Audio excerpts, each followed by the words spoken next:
So let's discuss briefly the intriguing filmography of Peter Weir. 1971's Homestale is a fascinating debut feature, definitely, although it was with 1974's The Cars That Ate Paris, which saw Weir come into his own, then of course far more so via that next year's Picnic at Hanging Rock, still one of the 10 or maybe even 5 best Australian feature films ever composed.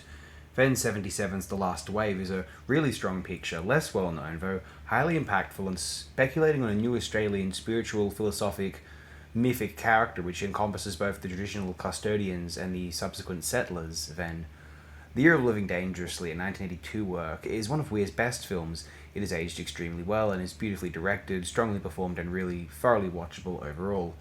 Witness and The Mosquito Coast are two rather striking films, both starring Harrison Ford, of course.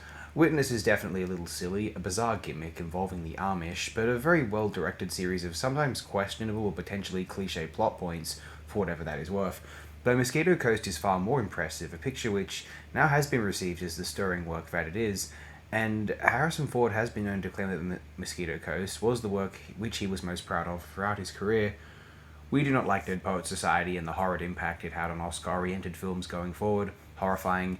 1993's Fearless, I remember being quite good, starring Jeff Bridges. I would like to watch it again, for certain. Then his only two 21st century works were, I believe he has now retired, very sadly, were 2003's Master and Commander: The Far Side of the World, and the much less captivating or memorable or worthy of discussion, The Way Back, released back in 2010. I'm not the biggest Truman Show fan. It is okay. A bit too obvious and too Jim Carrey. He's not my kind of guy, honestly. Sorry. Today I wanted to just, again, briefly focus on Marcus Stern Commander, not a very commercially successful or widely seen or known film at the time of its release. I believe there may have been a Russell Crowe burnout after Gladiator, and especially the painfully over-discussed cheese that was Howard's A Beautiful Mind, obviously. One of Weir's best films is Master and Commander, the finest of those 2000s period epics where they existed, many of them post-Gladiator anyway, or post-Braveheart if you want to go back a bit further, although Master and Commander takes place in the modern era, post-French Revolution, of course, and prior to the 20th century, a unique setting for one of these types of productions from Hollywood. It is almost as good as we may hope that one of these features could possibly be.